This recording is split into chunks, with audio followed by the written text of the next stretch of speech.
दोस्तों, बॉलीवुड से जो खबरें आ रही हैं वो आपको बहुत कुछ बताने के लिए काफ़ी हैं। आप सभी जानते हैं कि बॉलीवुड इस समय अपने सबसे खराब दौर से होकर गुजर रहा है।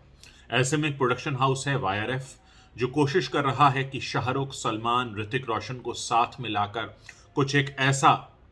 उनके हिसाब से मैजिक क्रिएट करने की, जिसकी वजह से बॉलीवुड को धाराशायी होने से रोका जा सके। आप सभी जानते हैं कि टाइगर 3 सलमान खान की फिल्म है, पठान शाहरुख खान की फिल्म है, वॉर जिसमें ऋतिक रोशन दिखाई दिए थे, और ये एक तरह से वहां पे स्पाई यूनिवर्स क्रिएट किया जा रहा है वाईआरएफ की तरफ से, और कोशिश हो रही है कि इन तीनों को एक साथ लाया जाए। शाहरुख सलमान को तो लाया ही जा रहा है साथ में, ऋतिक को भी साथ में लाने की बातें हो रही हैं। एक हिस्सा खबर ये सुनाता है कि वो साथ में आ रहे हैं, एक हिस्सा खबर सुनाता है नहीं आ रहे हैं। बहरहाल खबरों के जरिए एक ऐसा माहौल बनाने की कोशिश है जिसमें दर्शकों को ये बताया जा सके कि ये जो स्पाई यूनिवर्स बना है वाईआरएफ का, इसमें उन्हें तीनों को एक साथ देखने का मौका मिल सकता है। कुछ हद तक कहें तो ये प्रभावित हैं हॉलीवुड फिल्मों से, जिसमें इनकी कोशिश है कि जैसे होता है अलग अलग सुपर हीरोज को एक साथ एक फिल्म में लाया जाता है और फिर दिखाया जाता है कि तीनों की कहानी आपस में जुड़ी हुई है। सूर्यवंशी में भी कुछ इस तरह की कोशिश की गई थी, हालांकि बिल्कुल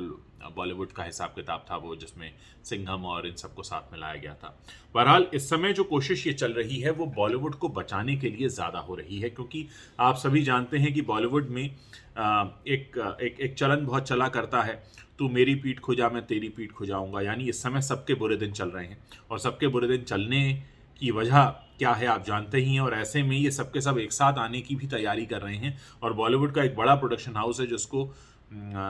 सही मायने में करना चाहता है कि तीनों एक साथ आ जाएं, जिसकी वजह से थोड़ा हम दर्शकों को बटोर सकें अपनी तरफ। वो बात अलग है कि स्थिति बहुत खराब है, आप सभी जानते हैं, लेकिन एक स्तर पर कोशिश ये हो रही है कि शाहरुख, सलमान और ऋतिक रोशन को साथ में लाकर एक दर्शकों के सामने एक ऐसा विजुअल एलिमेंट पेश किया जाए कि देखिए तीनों एक साथ आ रहे हैं, अब तो आ जाओ सिनेमा घरों में। तो एक तरह से जो हमने पिछले दिनों देखा कि घुटने पर आ चुका है बॉलीवुड, जो हमने देखा कि किस तरह से पूरी कोशिशें हो रही हैं बचाने की, कि बॉलीवुड की सत्ता को बचा लिया जाए।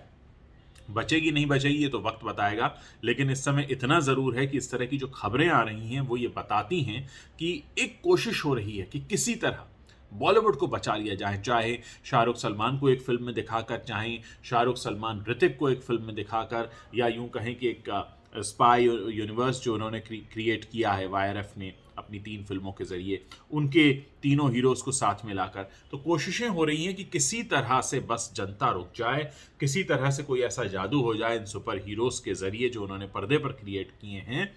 कि जनता यहाँ पर रुक कर देखने लगे।